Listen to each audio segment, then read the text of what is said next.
A giant cowboy inherited a barn for $1, but when he opened the doors, he didn't find hay or horses. He found a lonely woman with 3 hungry triplets hiding inside. On the edge of a dusty frontier town where the church bell tolls and the railroad drives its iron claws into the land, this barn was meant to be his fresh start. Instead, it became their only shelter, but not everyone welcomes mercy. The railroad claims the barn is theirs, and they'll burn it to the ground before they let a widow and her children stay. Now this cowboy must choose, walk away or risk everything to defend the only family he's ever known. The fire has already been lit. The sheriff turns a blind eye. The children whisper for him to stay. Can one man's faith and courage stand against a railroad's greed? Or will this barn and the fragile hope inside be lost forever? Every story I share leads with love, for people, for healing. For the things we sometimes forget to say out loud. The late afternoon sun cast long shadows across the dusty trail as Colton Reeves guided his horse toward Pine Hollow. His father's old friend's letter felt heavy in his shirt pocket, his promise of a barn for $1 weighing on his mind.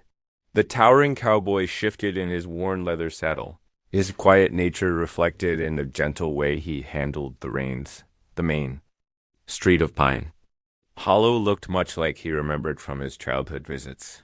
A row of weathered buildings with false fronts trying their best to look dignified.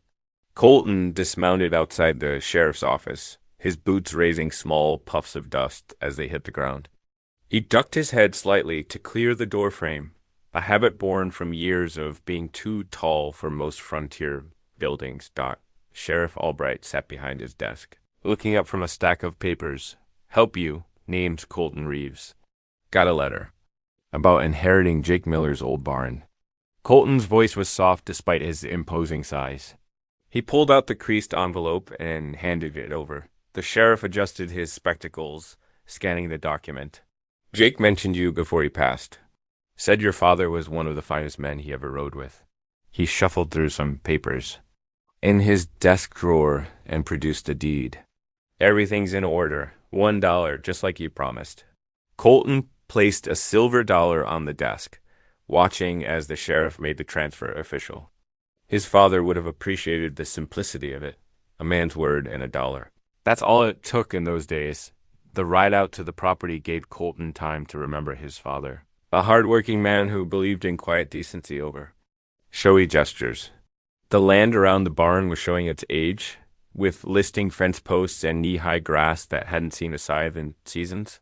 The barn itself stood like an old soldier, weathered but still standing against the elements. As the sun dipped toward the horizon, painting the sky in shades of amber and rose, Colton approached the barn's double doors. One hung slightly crooked on its hinges, telling tales of winters gone by, without repair. He expected nothing more than empty haylofts and maybe some old tack left behind. The door's rusty hinges protested as he pushed it open.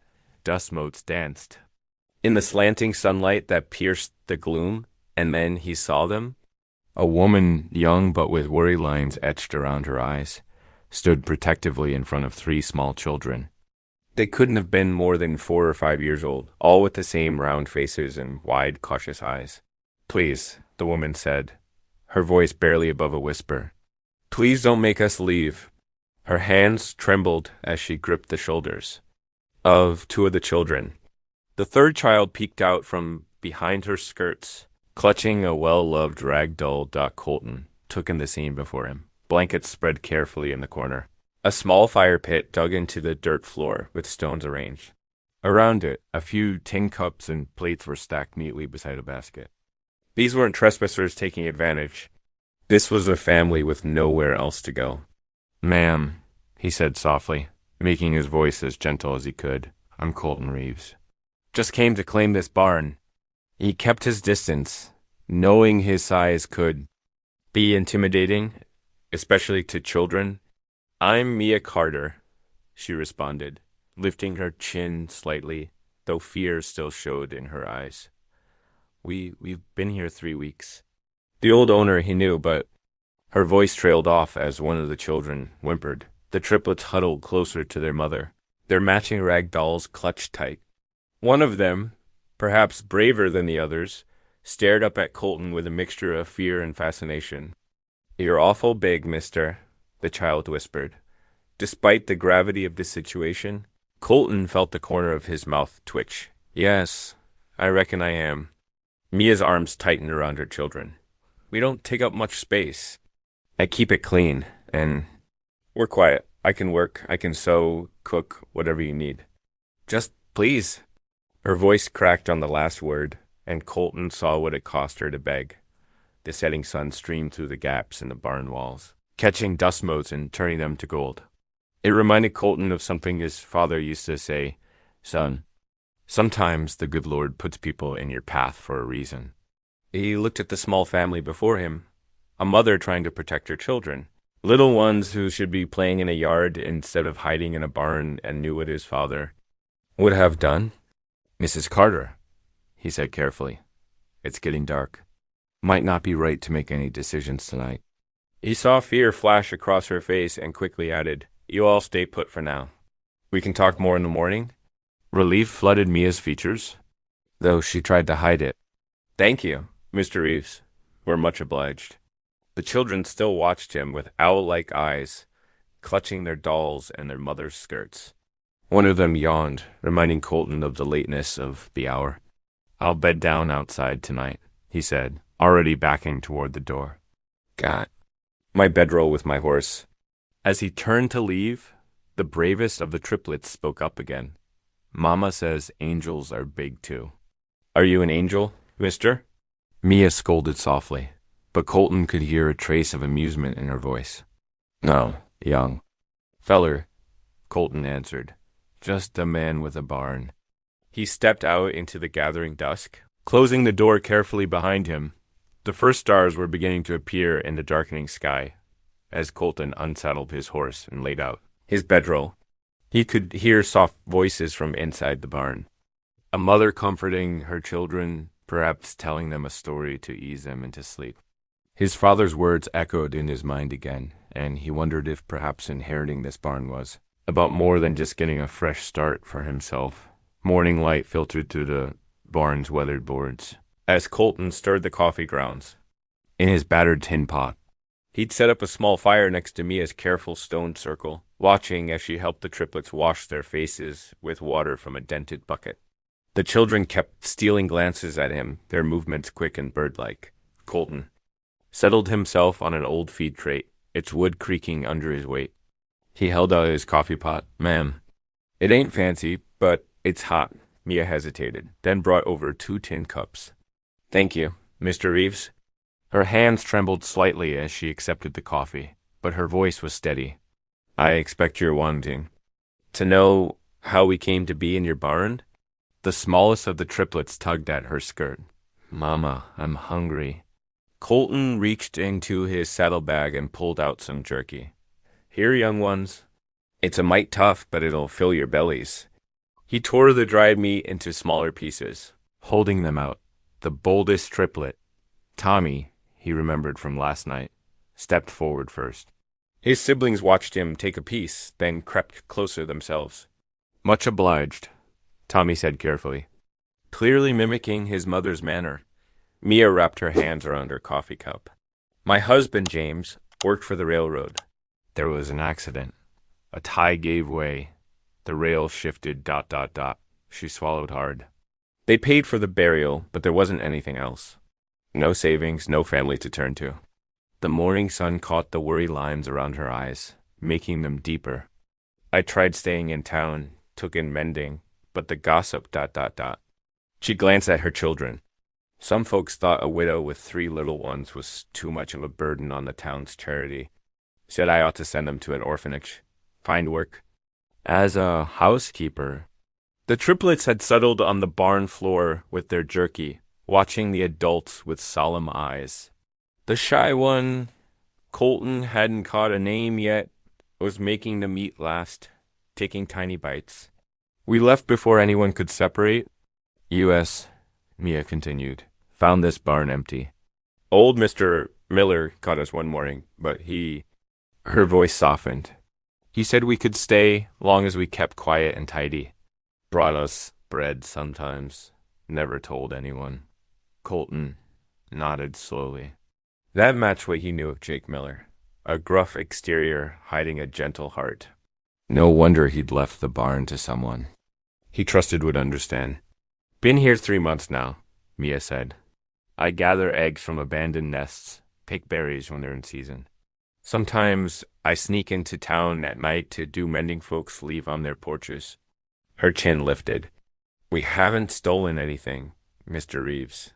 I won't teach my children that. The third triplet, who had been studying Colton intently, suddenly spoke up. Mama makes the best berry jam, when we get some sugar again. Hush now, Sarah. Mia said gently, but Colton saw the flash of pride in her eyes at her daughter's praise. Legally, the barn was his. He could ask them to leave, should probably ask them to leave. But looking at those thin arms, those careful faces too old for such young children, Colton knew he couldn't do it. His father would never have turned away. A family in need. Reckon you folks could stay a while longer, he said slowly. At least until we figure something out. He poured more coffee, watching relief soften Mia's features. Barn needs work anyway. Might take some time. The clop of hooves outside made them all freeze. Mia gathered her children close, but Colton held up a reassuring hand as he peered through a gap in the boards. Morning, Reverend, he called out, stepping to the barn door.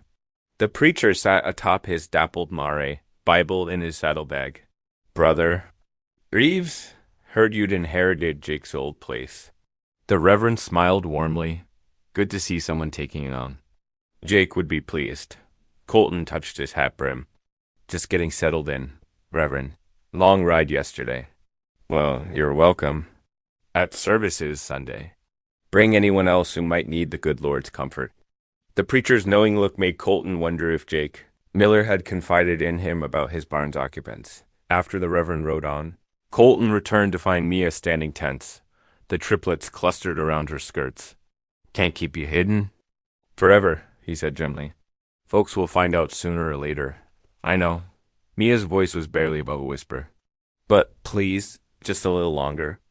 Until I can figure out what to do. The day passed slowly.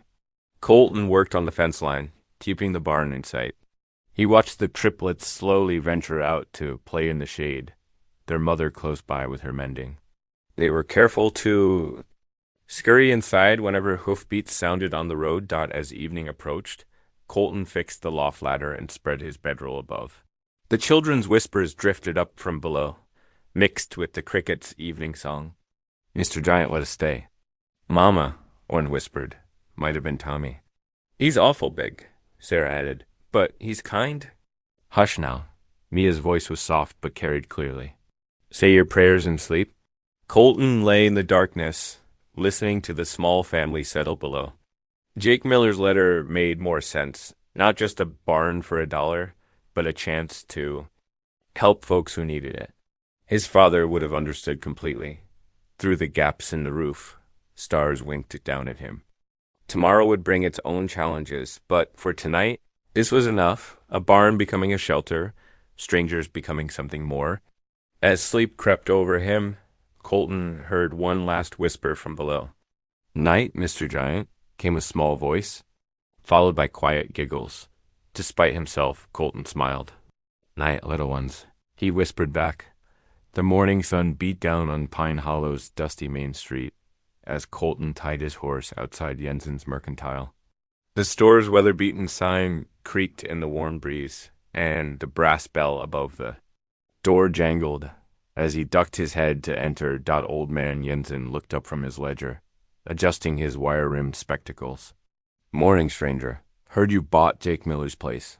For $1, Colton confirmed, pulling out a carefully written list. Need some supplies to get started. $1? Jensen's eyebrows shot up. That barn ain't worth 2 bits. Roofs. Half gone. Foundations probably rotted. He began gathering Colton's items anyway. Flour, beans, coffee, nails. The bell chimed again as Mrs. Whitaker, the banker's wife, entered with her friend Mrs. Peterson. They clustered near the fabric bolts, their whispers carrying clearly in the quiet store. That's him. The giant cowboy who's taken Miller's old place, Mrs. Whitaker murmured. Wasting his time on that rotting barn, if you ask me. Probably won't last a month, Mrs. Peterson agreed. Railroad's been eyeing that land for ages. Colton kept his face neutral, adding a small sack of sugar to his order. He remembered Mia's daughter mentioning berry jam, thought of those hopeful little faces. Need anything else? Jensen asked, totaling the purchases. Couple of tin plates, if you... Got them, Colton said quietly. And cups. The women's whispers grew more pointed. Buying dishes? A drifter like that? Colton paid for his supplies, nodded politely to the gossips, and loaded everything into his saddlebags. The town's sidewalks were filling with morning traffic, and he noticed more than a few curious stares. Let them look, he thought. Let them wonder. The ride back to the barn took him past stretches of new railroad track being laid to the south. Teams of workers swarmed over the rails like ants, the sound of hammers and pickaxes echoing across the prairie. The railroad was creeping closer, no doubt about it. As he approached the barn, he heard frustrated muttering and the scrape of wood on wood. Inside, he found Mia wrestling with a broken stool, her face pinched with concentration. The triplets circled her like puppies, pulling at her skirts. Mama, I'm tired of standing, Tommy complained. Just a minute, dear, Mia said, trying to hold the stool's pieces together. If I can just ... double quotes, Colton set down his supplies. May I? He asked, pulling out his hammer. Mia looked up, startled, then nodded. It's been wobbling for days. Finally gave out this morning. Colton examined the brake, noting the worn joints and splintered wood. With practiced movements, he tapped the legs back into place, added a few strategic nails, and tested its strength. Should hold now. The triplets watched with wide eyes as he worked. Sarah, the quiet one, touched the mended. Leg carefully. Magic, she whispered. Not magic. Colton smiled. Just knowing where to put the nails. He unpacked his supplies while Mia began preparing their evening meal.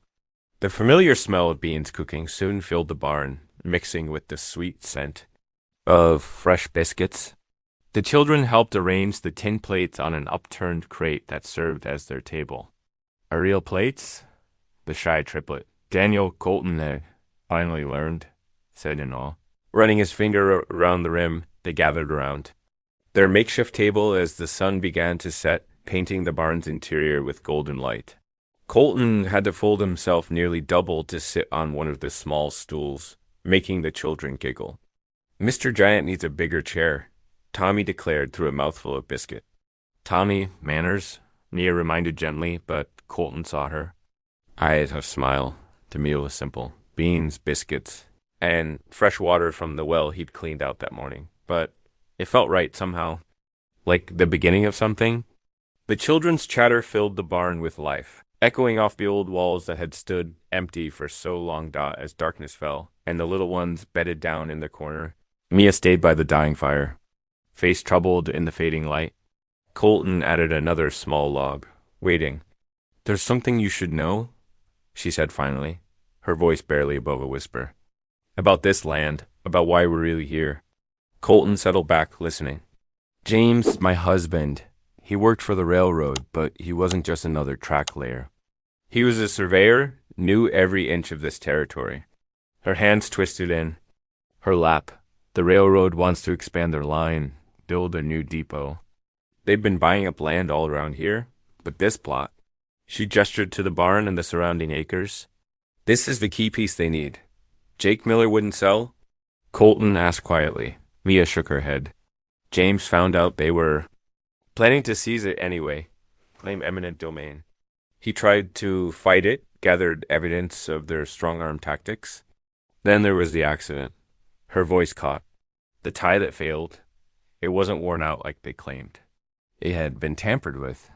The fire popped, sending sparks upward. In their corner, one of the triplets mumbled in their sleep. I found James's papers after the funeral, Mia continued.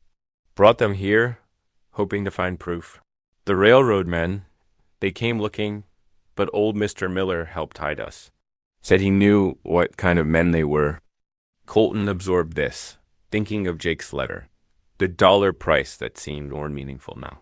That's why he left the barn to someone who'd known his friend, my father. He was protecting you. I'm sorry, Mia said softly. I should have. Told you sooner, if you want us to leave. No. Colton's voice was firm. You're safer here than anywhere else right now. He stood, needing to check the horses before turning in. The night air was cool on his face as he stepped outside. Stars, scattered like silver coins across the dark sky. Movement caught his eye. The moonlight revealed wagon ruts in the dirt near the fence line. Fresh ones that hadn't been there that morning. Doc Colton traced them with his boot, noting their depth, their direction. Someone had been watching the barn. Maybe while he was in town. The railroad men weren't just ruthless. They were getting impatient. He looked back at the barn, thought of the small family inside. A dollar's inheritance had become something far more complicated than a simple piece of land. But as he remembered the children's laughter at dinner, Mia's quiet strength, he knew he wouldn't have it any other way. The stars wheeled overhead as Colton completed his circuit of the barn, checking locks and shadows. Tomorrow would bring its own challenges, but tonight his path was clear. This barn wasn't just shelter anymore. It was a fortress and its occupants were under his protection. Dawn painted the eastern sky in shades of pink and gold when Colton stepped out of the barn.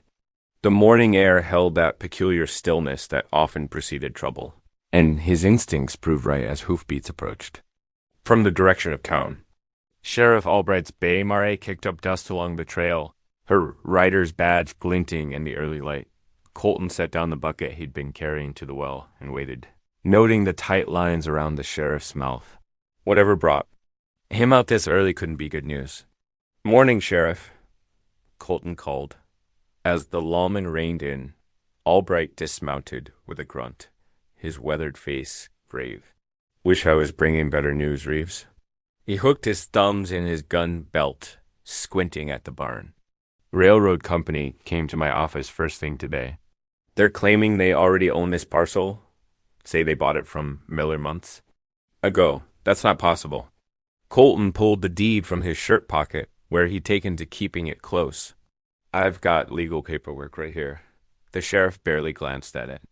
They're saying Miller wasn't in his right mind when he wrote that letter to you.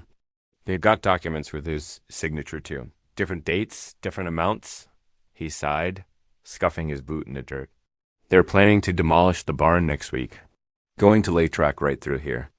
Inside the barn, a child's laugh drifted out. One of the triplets, probably Tommy, always first awake. Colton's jaw tightened. Best thing you could do is cut your losses and move on, Albright advised, his voice holding a hint of sympathy. The railroad's got more lawyers than you've got fence posts, son.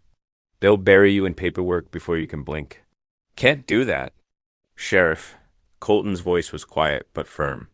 There's more at stake here than just a barn. The sheriff's eyes narrowed. Rumors in town say you're not alone out here. I won't be throwing a widow and her babies onto the road, Colton said. Not for the railroad, not for anyone. Albright removed his hat, running a hand through his graying hair. You're painting yourself into a corner, Reeves. Railroad men, they play rough. So I've heard. Colton thought of Mia's story about her husband's death, but kept silent on that point. Well, can't say I didn't warn you. The sheriff remounted, settling his hat back on his head. Just remember, I have got to enforce the law as it's written. If they come with legal papers, ... Understood, Sheriff. Much obliged for the warning.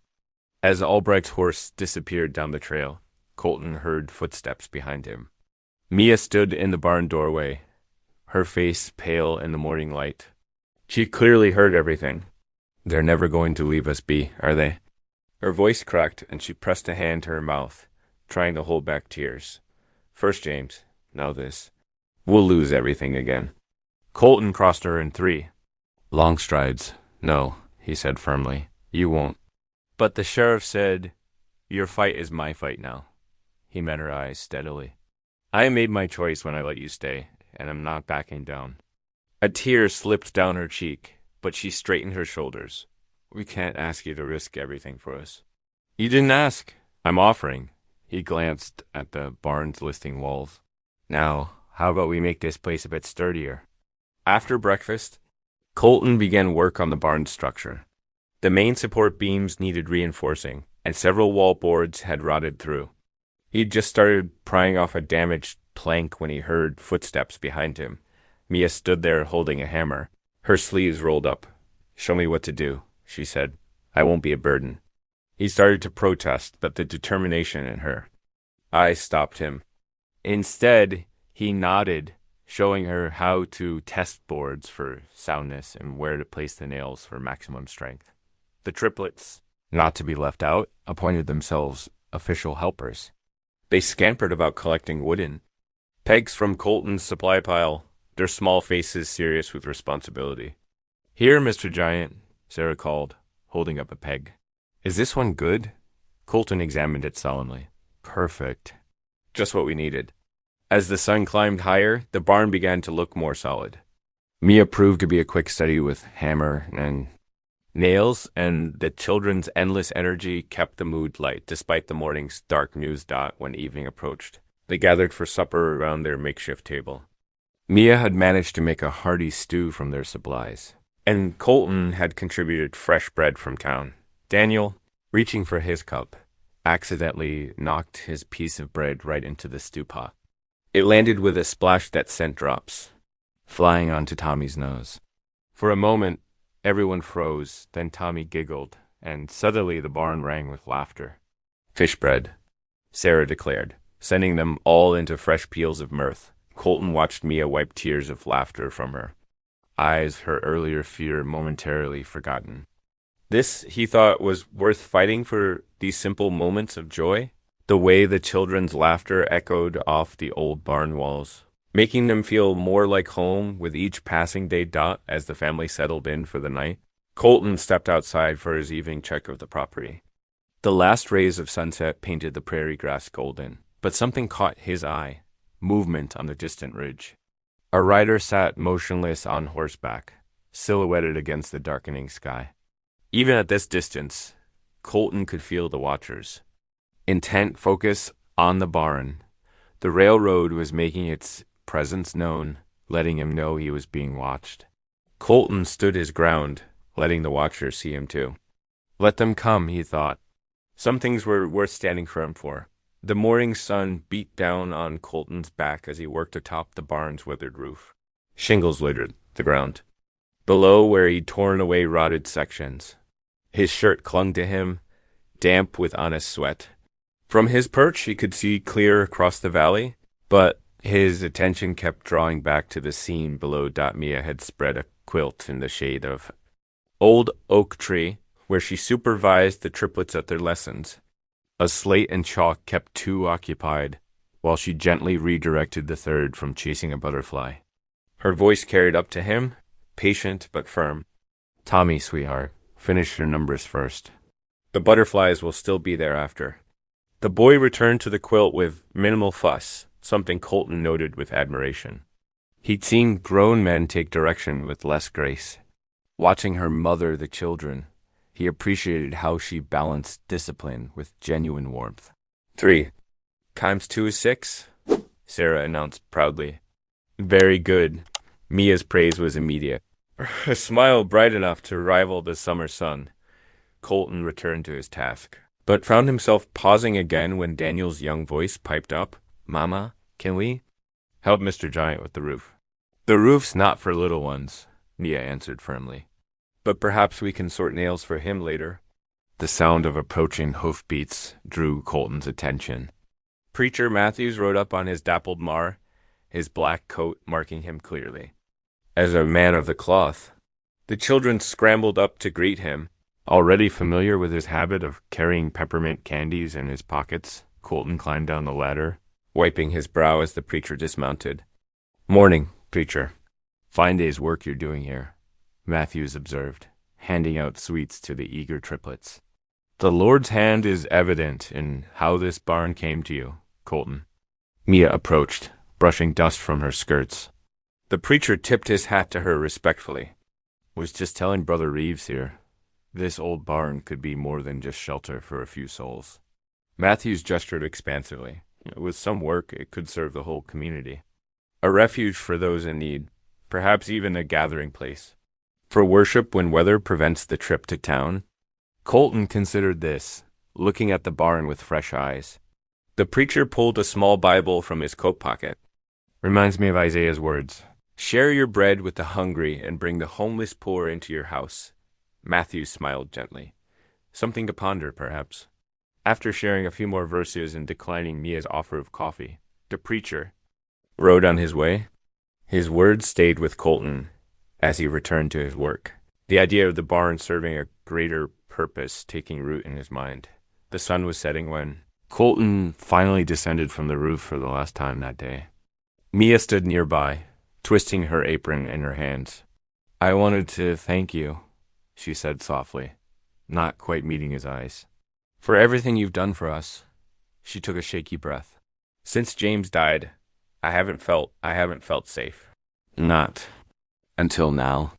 Colton stood quietly, understanding the courage it took to admit such vulnerability. Before he could respond, the triplets came running up, clutching a piece of paper between them. We made you something? Tommy announced, while Sarah thrust the paper forward, thought it was a child's drawing. Done in rough charcoal strokes, the barn, standing tall and strong. Stick figures stood in front, labeled in wobbly letters. Mama stood beside a much taller figure, marked Pa Giant. The three smaller figures were clearly the children themselves. Colton's throat tightened as he studied the simple artwork. He swallowed hard, touched beyond words by their innocent inclusion of him and their family circle. It's right fine, he managed, his voice rough. Thank you kindly. The peaceful moment shattered at the sound of an approaching horse. A well-dressed man rode up on a sleek black stallion, his clothes marking him as someone who spent more time behind a desk than on the trail. His smile didn't reach his eyes. Blake Warren, he introduced himself, remaining mounted to keep the height advantage. Railroad foreman for this section. I believe the sheriff mentioned I'd be stopping by. Colton stepped forward, deliberately, placing himself between Warren and Mia. He didn't mention it, no. Warren's smile thinned.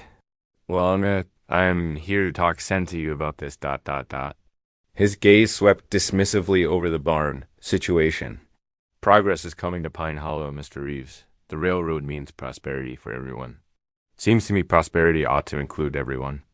Colton replied evenly, not just those with power already in hand. Warren's facade of friendliness cracked slightly. Don't be foolish. You're standing in the way of the future. One man, one worthless barn. It's not worth the trouble you're bringing on yourself. His eyes flickered to Mia and the children. Or on others. Colton took a step closer to Warren's horse, his size suddenly very apparent. I reckon you've said your piece. Indeed. Warren gathered his reins, his thin smile returning.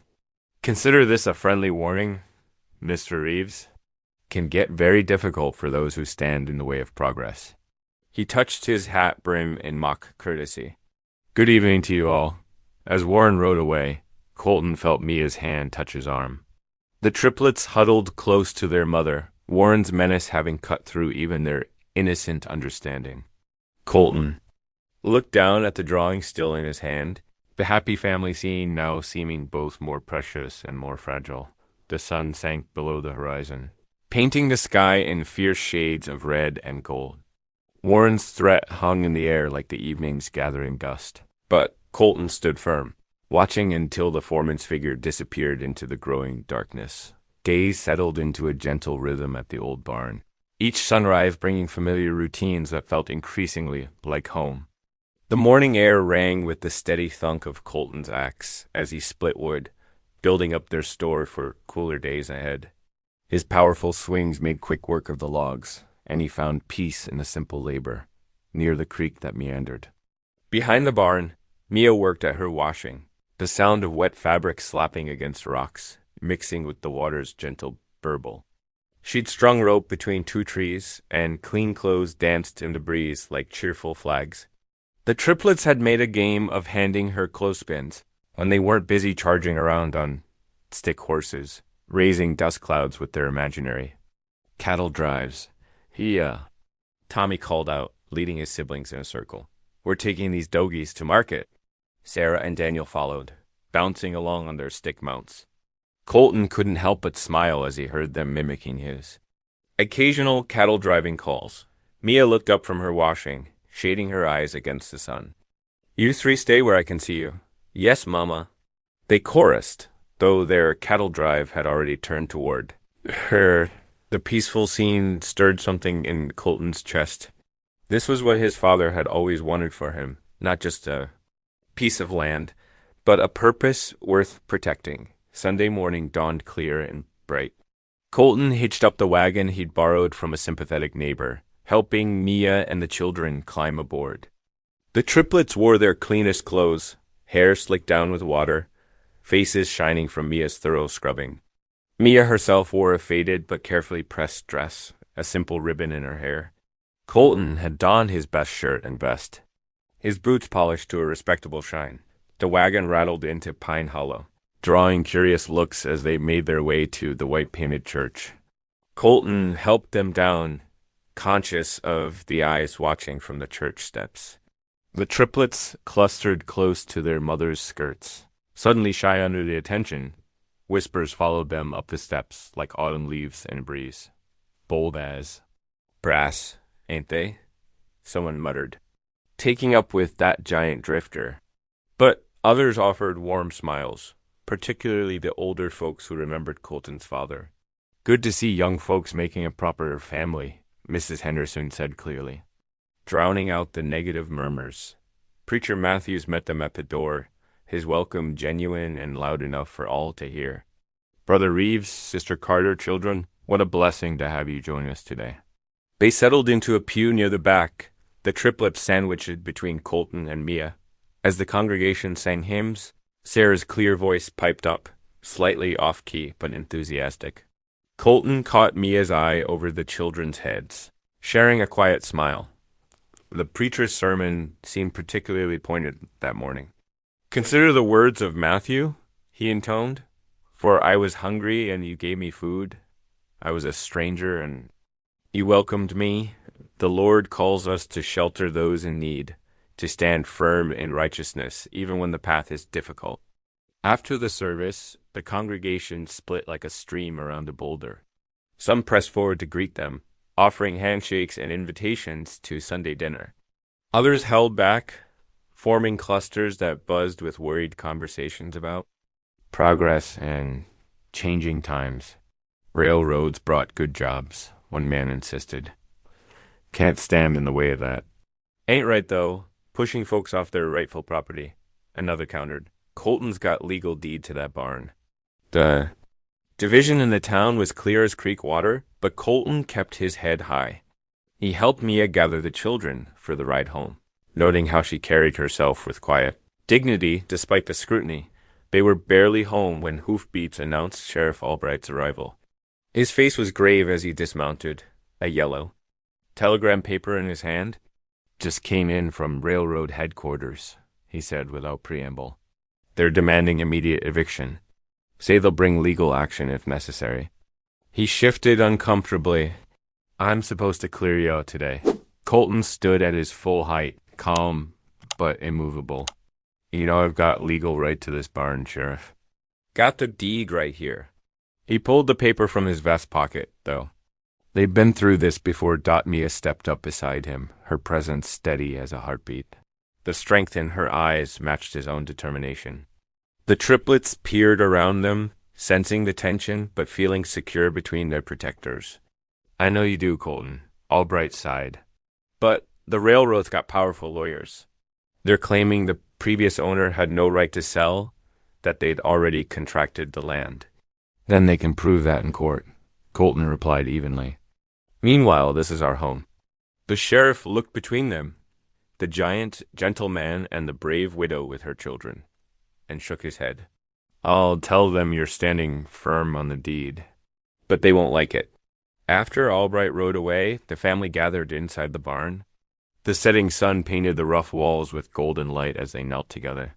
The triplets folded their hands without being told, understanding this was important. "Dear Lord," Mia began softly, "we thank you for bringing us together, for giving us shelter and hope. And for protecting us," Colton added, his deep voice gentle. "Guide us through whatever comes." The children's whispered amens echoed in the quiet barn. As they rose, Colton and Mia's eyes met over the children's heads. No words were needed. Their resolve was as solid as the ground beneath their feet. Their bond strengthened by standing together against the gathering storm. The Pine Hollow Saloon buzzed with evening activity, glasses clinking and boots scuffing wooden floors.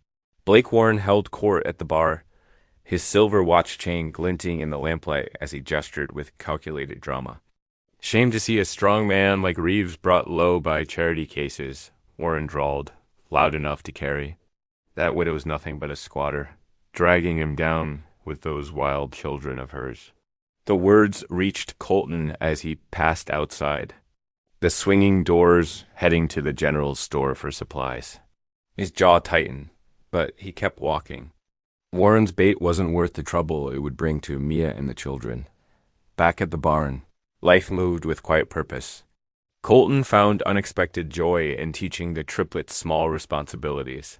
"Here now, Tommy," he demonstrated, showing the boy how to stack wood against the barn wall. "Lay them crosswise, like building a cabin." Tommy's tongue poked out in concentration as he carefully placed each piece. "Like this, Mr. Colton." "Just right," Colton nodded, his big hand gentle on the boy's shoulder. "You're becoming quite the helper."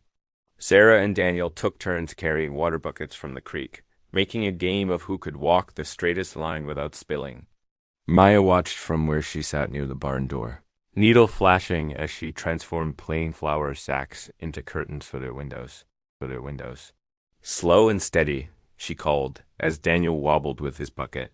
"Remember what Mr. Colton taught you about balance?"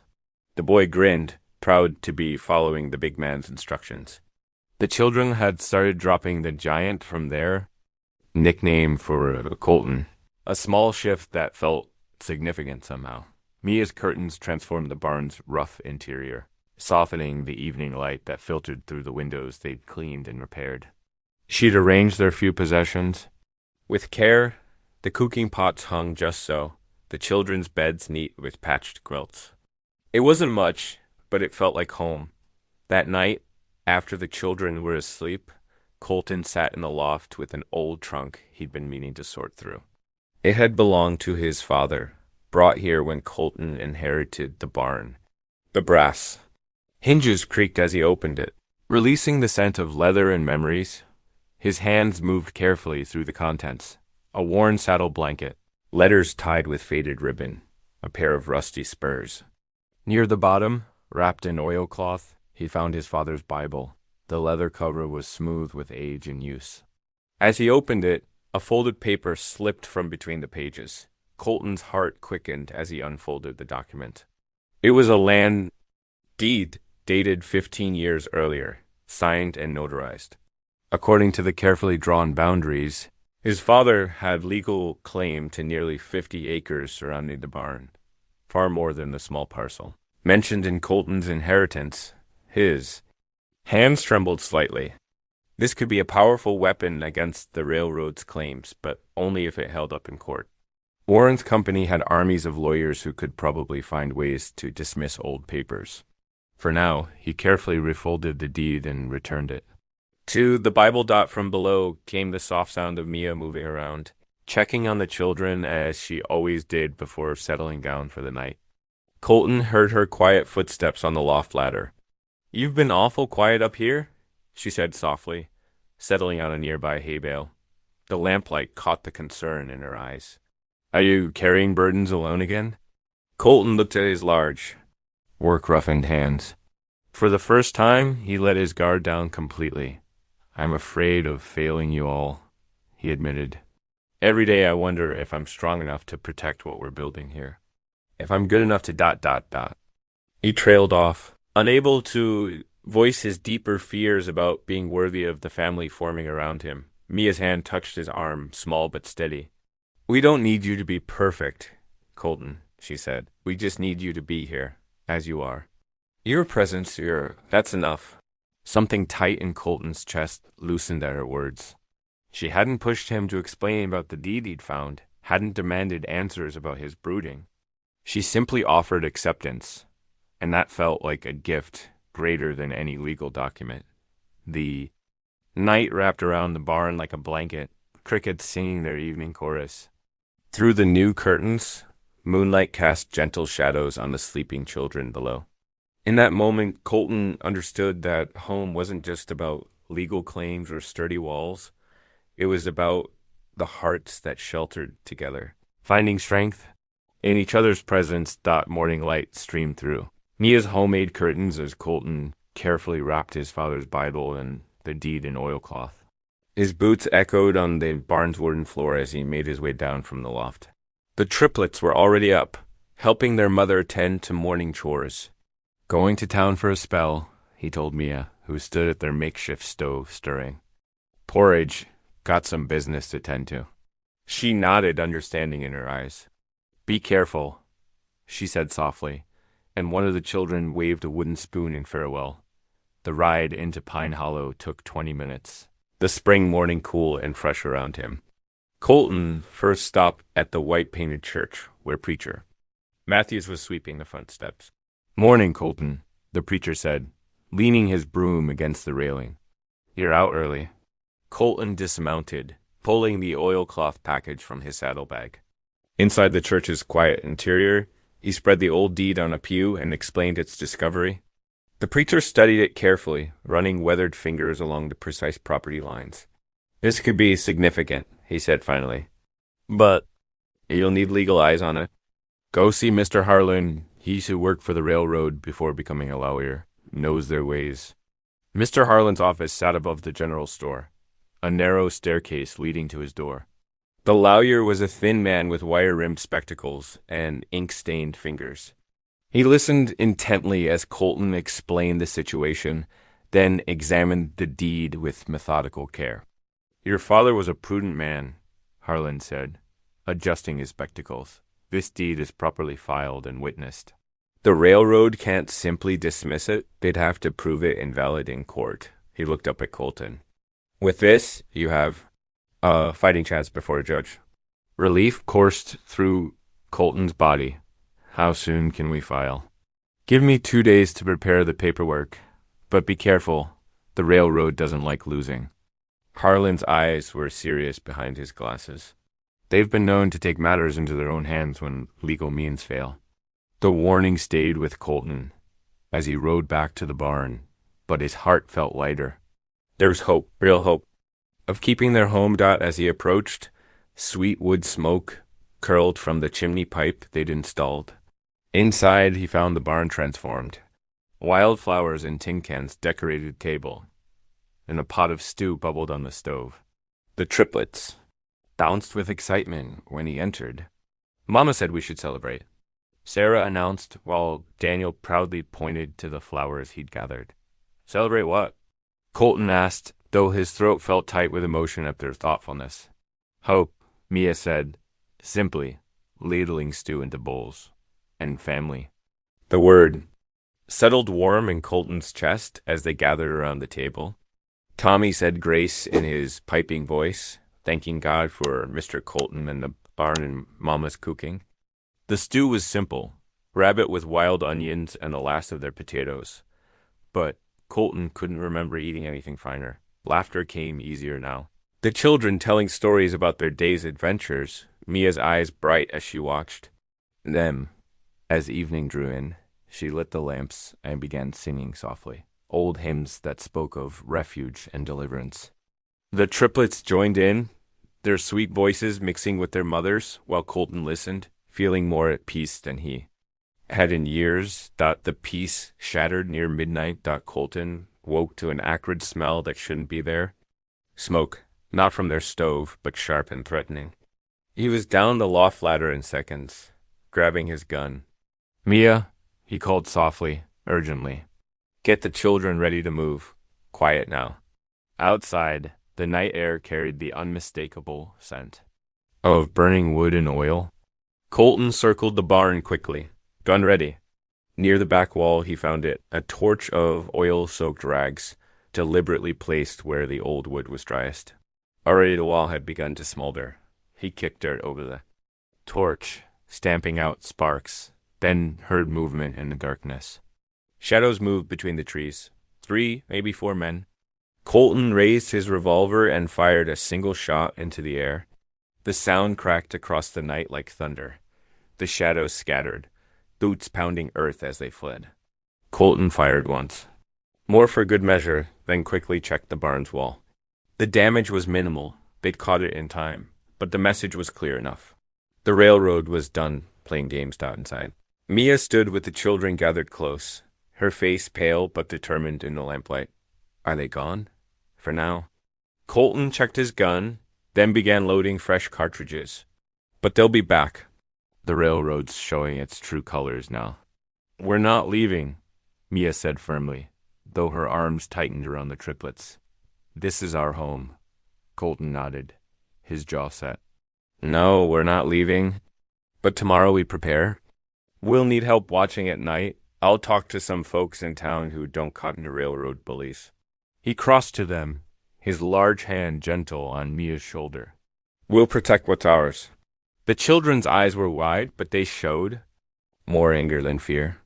Tommy spoke up, his small voice fierce. Nobody's gonna burn our home. That's right, son, Colton said, the word feeling natural now. Nobody's gonna burn our home. They stayed awake the rest of the night, Colton keeping watch while Mia sat with the children, singing softly to keep their spirits out. As false dawn began to lighten the sky, he studied their faces in the fading lamplight, his family, brought together by chance and choice and courage.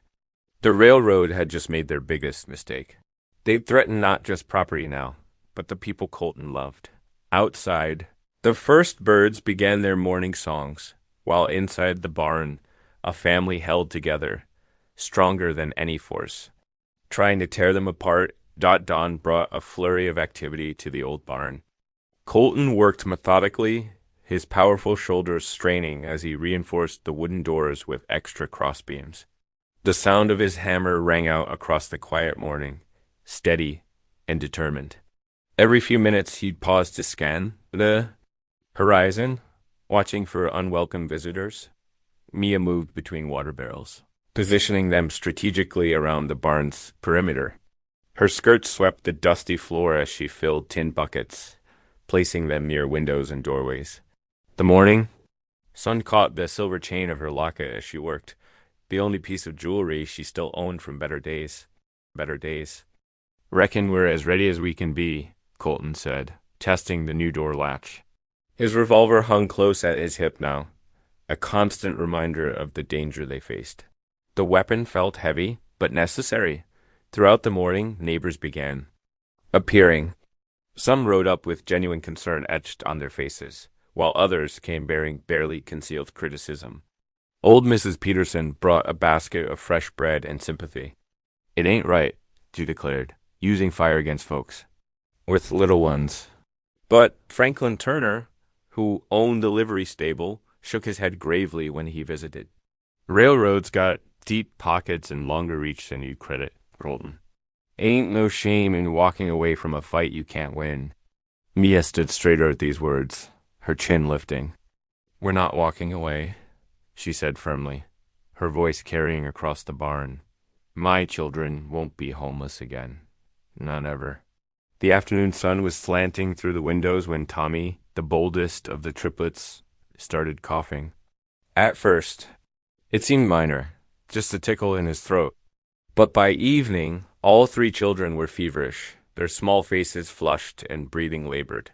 It's the smoke, Mia whispered, pressing a cool cloth to Sarah's forehead. They breathed too, much of it last night. Her own face was drawn with worry as she moved between their pallets, touching each burning cheek in turn. Colton didn't hesitate. I'm riding for Doc Wilson, he announced, already striding toward the door. The moon was rising as he spurred his horse toward town, The animals' hooves thundering against the packed earth. Doc Wilson came immediately, his medical bag bouncing against his saddle as they rode back together. The old physician's examination was thorough, his gentle hands checking each child while Mia hovered nearby, twisting her apron between worried fingers. Smoke inflammation, he confirmed finally, beginning to measure herbs into small paper packets. Brew these into tea, as strong as they'll drink it. Keep them warm and quiet. He turned kind eyes to Mia. They're strong children, with resting care they'll mend. The next days blurred together in exhausting vigil. Mia barely slept, moving constantly between the 3 pallets, spooning herbal tea and broth into reluctant mouths. Colton took over every other task, feeding the stove, fetching water, standing guard. But his eyes constantly returned to the 4 figures huddled in the corner. Late one night, as Mia swayed with fatigue, Colton guided her gently to a chair. "Rest," he murmured. "I'll watch them for a spell." She started to protest, but he shook his head. "You're no good to them if you fall ill yourself." Together they tended the children through the long hours, their shoulders touching as they knelt to pray beside each small bed. Colton's deep voice joined Mia's in familiar hymns, the music seeming to ease the children's restless sleep. "I never thought I'd have this again," Mia whispered one dawn, as they changed cool compresses. "Someone share the burden. Someone who got ... She trailed off, unable to find the words. Colton understood. In these quiet hours of shared worry and hope, something had shifted between them. The barn had become more than shelter. It was home. And they were family. Finally, after 3 days that felt like 3 years, the fevers broke. Sarah was the first to smile again. Then Daniel asked for more soup, and finally Tommy managed to sit up and demand a story. Their weak giggles were the sweetest sound Colton had ever heard. The sun was just touching the horizon when Colton found Mia standing alone by the barn door, watching the children sleep peacefully at last. Their small faces were still pale, but the dangerous flush of fever had faded. Moving quietly, he came to stand beside her without hesitation. He reached for her hand, his large fingers enfolding her smaller ones. "I promise you this," he said softly, his voice rough with emotion. "Whatever comes, you won't face it alone. Not you, not the children, not ever again." Mia's fingers tightened around his, and they stood together in the golden light of dawn, watching over their sleeping family. The barn creaked gently around them, solid and secure, sheltering all their hopes for the future. The morning after the fevers broke, hope seemed to float on the crisp autumn air. Colton stood on the rickety ladder, hammer in hand, watching Mia hang freshly washed sheets on the line. The triplets played nearby, their strength returning with each passing day. Their laughter drifted up to him, sweet as meadow grass after rain. "Mr. Warren," Tommy called out, pointing toward the barn. "Look what we found." Colton glanced down to see the boy proudly holding up a wooden plank. The sight made him smile. The townspeople had begun leaving supplies under cover of darkness. Each morning brought new discoveries. Stacks of lumber appearing like magic, boxes of nails gleaming in the dawnlight, even colorful quilts folded carefully by the door. "Well now," Colton said, climbing down. "That's mighty fine wood there. Reckon it'll make a good repair for that loose board by the door." Sarah and Daniel crowded around their brother, eager to help. Mia watched from the clothesline, joy dancing in her eyes at their enthusiasm. The children's recovery had lifted a weight from both their shoulders, leaving room for lighter hearts. "Miss Carter," a voice called out. They turned to see Preacher Evans approaching on his dappled mare. He dismounted with practiced ease, his kind face creased in a warm smile. "I've been thinking about those young ones of yours." Mia wiped her hands on her apron, drawing closer. "What's on your mind, Preacher?" "That creek just beyond the north. Pasture. It's perfect for baptisms. Clear water, gentle flow." He knelt to the children's level. "How would you 3 like to be baptized? Start fresh, like the good Lord promises?" The triplets looked to their mother, eyes wide with curiosity. Mia's hand flew to her throat, touching her locket. "Oh," she breathed. That would be wonderful." Colton watched the scene unfold, his heart full. Even those who doubted their stand against the railroad had begun showing quiet support. Just yesterday, old Jim from the mercantile had muttered, "Ain't right, what they're doing to you folks," while slipping extra sugar into Mia's grocery sack.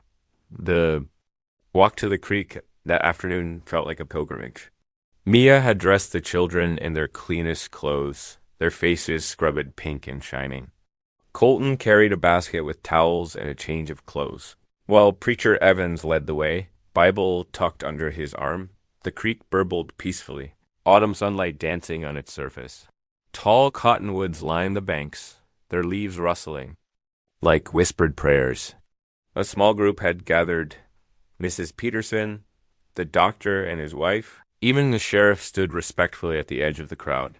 Preacher Evans waded into the shallow water, his voice carrying clear and strong as he read from his Bible. "Therefore, if anyone is in Christ, the new creation has come.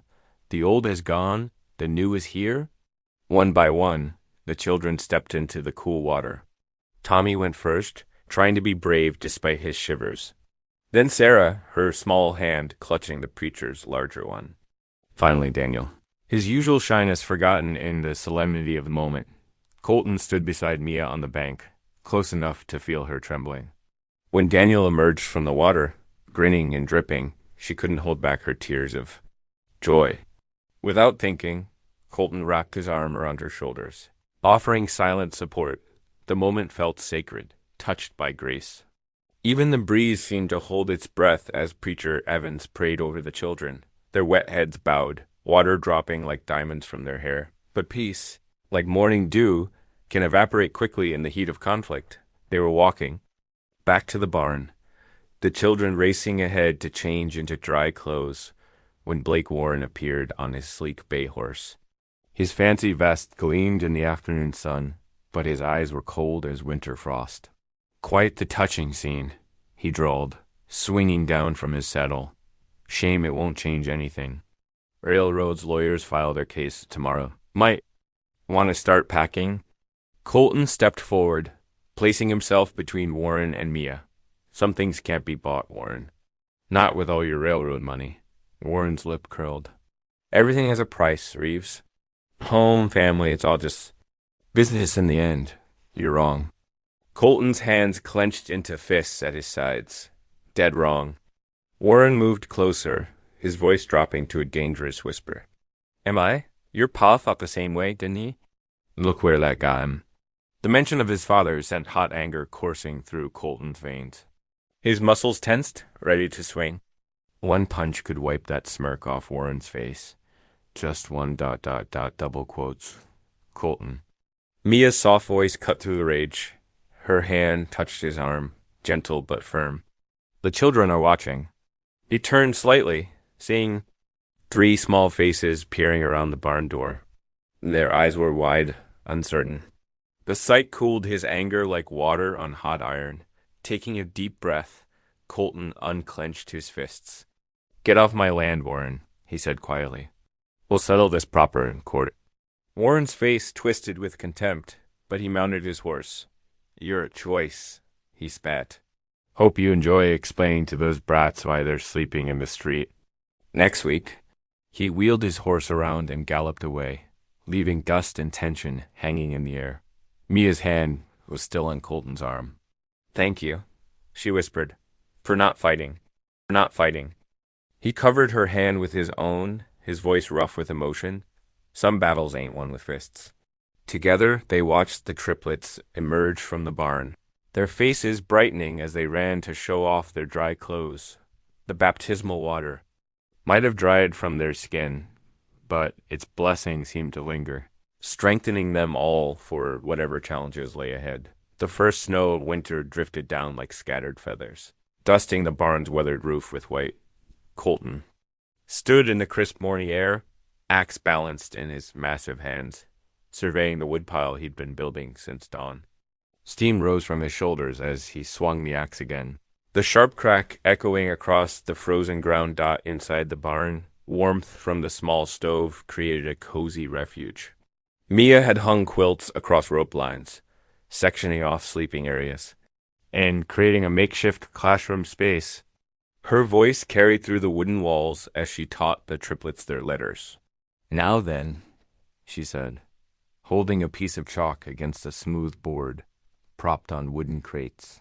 "Who can tell me what sound this makes?" "It's like the snake sound," Sarah exclaimed, bouncing on her makeshift seat of stacked hay. S. Colton paused in his wood splitting to listen, a smile touching his lips. Even with all their troubles, Mia found ways to give her children learning.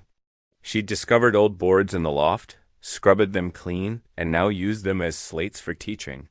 Her resourcefulness never ceased to amaze him. The sound of approaching hoofbeats drew his attention. The stagecoach was making its weekly run, and the driver pulled his team to a stop near the barn. "Got something for you, Reeves," the driver called out, fishing in his mail pouch. He extracted an official-looking envelope, its crisp corners stark against his weathered glove, from the territorial court. Colton's heart sank as he took the letter. He didn't need to open it to know what it contained, the railroad's formal eviction notice. His fingers trembled slightly as he broke the seal, scanning the legal language that threatened everything they'd built. 2 weeks, he muttered, reading the court date. "They're giving us 2 weeks?" Inside the barn, the children's lesson continued, their small voices sounding out letters with determined concentration. Colton folded the paper carefully, tucking it into his shirt pocket. He wouldn't tell Mia until after their lessons were done. No sense in casting shadows over this bright moment dot by evening, with the woodpiles stacked high against the barn wall. Colton sat at their rough-hewn table with Mr. Harlan. The lawyer's spectacles caught the lamplight as he studied the old deed Colton had found in his father's Bible. "The language is clear enough," Harlan said, tracing a finger along the faded ink. "Your father's claim predates the railroad survey, but they'll have fancy lawyers, Colton. Men who twist words like rope." Mia moved quietly around them, serving bowls of steaming bean soup. Her hand brushed Colton's shoulder as she passed, a touch of silent support that meant more than words. "We'll need to prepare your testimony carefully," Harlan continued, accepting a bowl with a grateful nod. "Every detail matters. When did you receive notice of inheritance? What improvements have you made to the property? Who can verify your continuous occupancy?" The triplets sat on their bench, spooning soup carefully to avoid spills. They'd learned to be quiet during these evening meetings, but their eyes followed every movement, missing nothing. "Time for prayers before bed," Mia announced when the bowls were empty. The children knelt beside their pallets, hands clasped earnestly. "Dear God," Tommy began, his small voice clear in the hushed barn. "Please help Mr. Giant win against the mean railroad men. And keep us warm," Sarah added. "And let us stay in our barn forever," Daniel finished softly. Colton's throat tightened. He excused himself, stepping outside into the falling snow. The flakes settled on his broad shoulders as he stared into the darkness, his breath forming clouds in the cold air. The weight of responsibility pressed down harder than any winter storm dot behind him. The barn glowed with lamplight, golden warmth. Spilling through the cracks between boards he carefully sealed against the cold. Inside were 4 souls who trusted him to protect them. 4 hearts that had become more precious to him than his own. The snow continued falling, silent and steady, covering the world in clean white. Colton stood sentinel in the gathering dusk, his jaw set with determination. He couldn't control the weather or the railroad's greed, but he could fight with everything he had. "I won't let you down," he whispered, his words carried away by the winter wind. "Not any of you." Through the barn wall, he heard Mia singing the children to sleep with a gentle hymn. The sound wrapped around him like a warm blanket, strengthening his resolve. Whatever came in 2 weeks' time, they would face it together. The snow fell harder now, erasing the day's tracks and troubles beneath its pristine blanket. Tomorrow would bring more wood to split, more lessons to teach, more preparations for the coming battle. But for now, Colton watched the snow transform their small corner of the world, and allowed himself to hope dawn broke cold and clear over Pine Hollow, frost glittering on bare tree branches like scattered diamonds.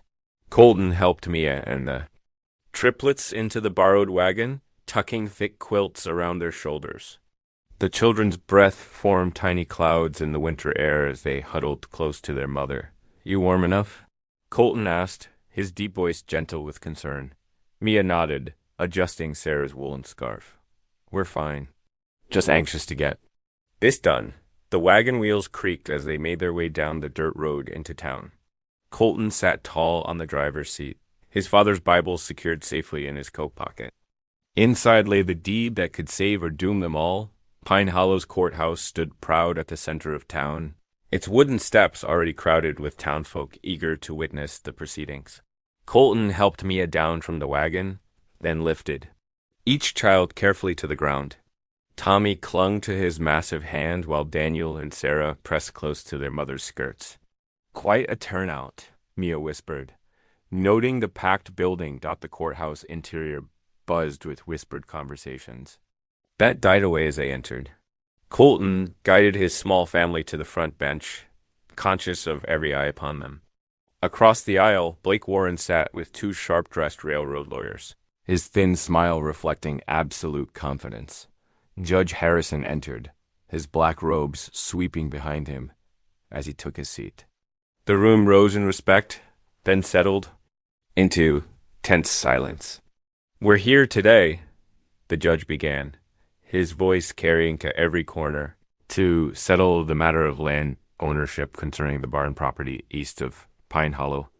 The Denver and Rio Grande Railroad claims right of passage for track expansion." He peered over at his spectacles.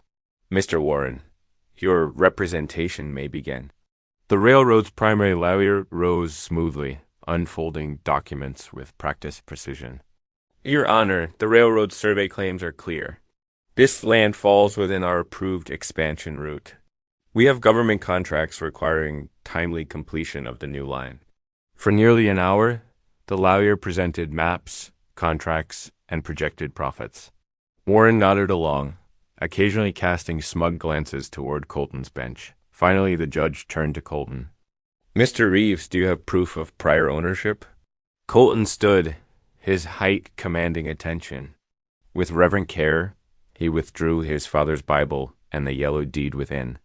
"Yes, Your Honor. This deed shows my father's legal claim to the land, signed and notarized 15 years ago." The courthouse stirred with interest as the document was passed to the judge. Warren's smile faltered slightly. "I call Reverend Matthews to speak to the property's history," Mr. Harlan announced, rising from beside Colton. The preacher made his way forward, his lined face solemn. "I knew Colton's father well, Your Honor. He purchased that land fair and square worked it honest. The barn's been a landmark here since before the railroad ever laid a single rail." More witnesses followed. Mrs. Peterson from the Mercantile spoke of how the barn had sheltered stranded travelers during blizzards. Old Jim Tucker remembered when Colton's father helped build the original structure, every beam paid for in full. Then Martha Wilson, the seamstress, stood unexpectedly. "Your Honor, if I may, that barn's not just property. It's become a home. I've seen how Mia Carter teaches her little ones there, making do with chalk and boards. Seen Mr. Reeves splitting wood till his hands bleed to keep them warm. If that ain't rightful ownership, I don't know what is." The triplets sat quietly through it all, their small faces serious. Sarah clutched her rag doll tight. Daniel watched the judge with solemn eyes. Tommy's hand never left Colton's massive one. Warren's lawyers tried to argue that progress couldn't be stopped for sentiment, but the railroad's needs outweighed private claims. But their words seemed to ring hollow against the simple truth. Of family and home, Judge Harrison called for silence, studying the documents before him. The courthouse grew so quiet that the tick of the wall clock echoed like gunshots. Mia's hand found Colton's free one, squeezing tight. After what felt like hours, the judge looked up. "The law must balance progress with property rights," he said slowly. "Having reviewed all evidence, I find Mr. Reeves' claim valid and binding. The barn and surrounding acres are his by legal right. The railroad must adjust its planned route accordingly. For a moment, perfect stillness held. Then the courthouse erupted in cheers. The triplets jumped up, hugging each other and their mother. Tears streamed down Mia's face as she embraced Colton. Warren shot to his feet, his face dark with rage. "This isn't over, Reeves," he snarled, storming toward the door. The railroad doesn't forget its enemies. But his threats were lost in the celebration. Townspeople surrounded Colton and Mia, offering congratulations and handshakes. The triplets danced in circles, caught up in the joy they didn't fully understand but fully felt. The ride home as sunset painted. The sky felt like floating on air. The children chattered nonstop, their earlier quiet forgotten in victory. Even the old wagon seemed to creak more cheerfully. When they reached the barn, Colton built up the biggest fire yet in the pit. Mia produced a special supper of cornbread and preserved peaches she'd been saving. The triplets skipped around the flames, their shadows dancing on the barn walls they could now call home without fear. "Thank you," Mia said softly, standing close to Colton as they watched the children play. "For fighting for us. For making us a family." Colton's arm slipped around her shoulders, solid and sure. The firelight caught the tears in both their eyes. Tears of relief and joy and belonging. Outside, winter stars began to shine, bright and steady above their hard-won home. The morning after their court victory dawned bright but cold. Colton stood in the barn's doorway, studying the charred walls and sagging beams with worried eyes. The structure had taken hard abuse during their fight with the railroad. Patches of sky showed through holes in the roof, and the north wall leaned dangerously. "It's not safe," he said quietly as Mia joined him. "We need to fix it proper before winter sets in deep." She nodded, watching the triplets play near the hay bales. "But how? We've used most of our supplies just keeping it standing." Before Colton could answer, the creak of wagon wheels caught their attention. They stepped outside to find old Jim Tucker pulling up in his cart, the bed loaded with fresh-cut lumber. "Heard you might need some building materials," he called out. With a grin, figured it was time to put this barn right. Behind him, more wagons appeared on the road. The Wilsons brought nails and tools. The Petersons arrived with rope and pulleys. Even folks who had questioned their stand against the railroad now came forward, carrying hammers and saws. "We aim to help," Martha Wilson declared, setting down a basket of biscuits. "A home worth fighting for is worth rebuilding." Tears welled in Mia's eyes as more townspeople arrived. Women set up cooking fires, children scattered to play, and men gathered around Colton to plan the work. The barn site hummed with activity and purpose. Colton worked alongside his neighbors, his massive shoulders straining as they raised new support beams. Mia passed tools and water, her capable hands never idle. The triplets darted about importantly, carrying small boards and fetching nails dot by midday. The damaged roof sections had been stripped away. Fresh planks rose in their place, solid and true. The north wall was straightened and braced. Someone even brought a young milk cow, saying every home needed fresh milk for growing children. "Look how it's changing," Mia said softly to Colton. As they paused for lunch, "It's becoming more than just a barn." He nodded, watching the community work together. The preacher had suggested adding windows for light and space for gatherings. What had been a simple shelter was transforming into something greater as sunset painted the sky orange. Reverend Matthews called everyone together. They formed a circle around the renewed building, heads bowed as he lifted his hands. "Lord, bless this place of refuge," he prayed.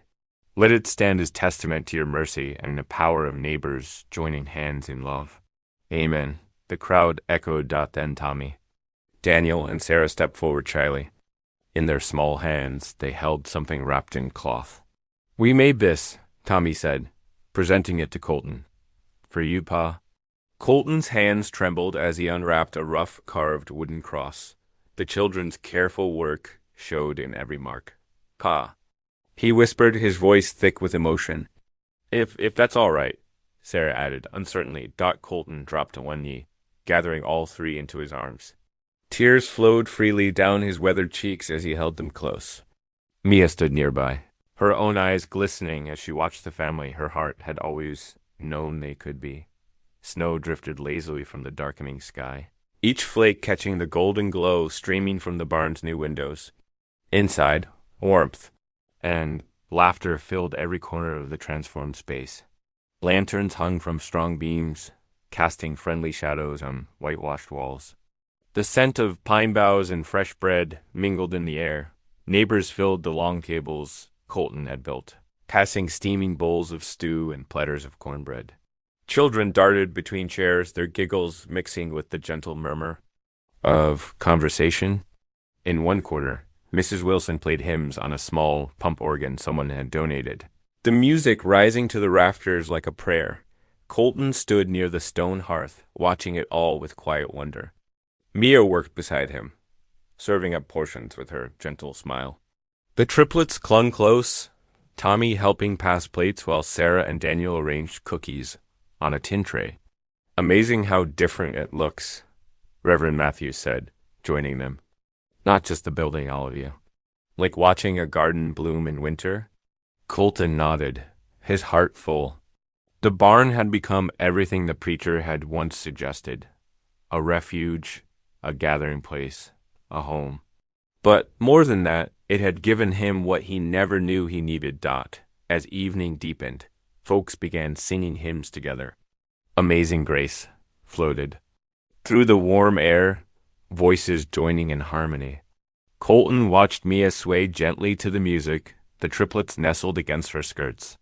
His hand slipped into his pocket, fingers touching the simple gold band he had carried for days, waiting for the right moment. When the song ended, he cleared his throat softly.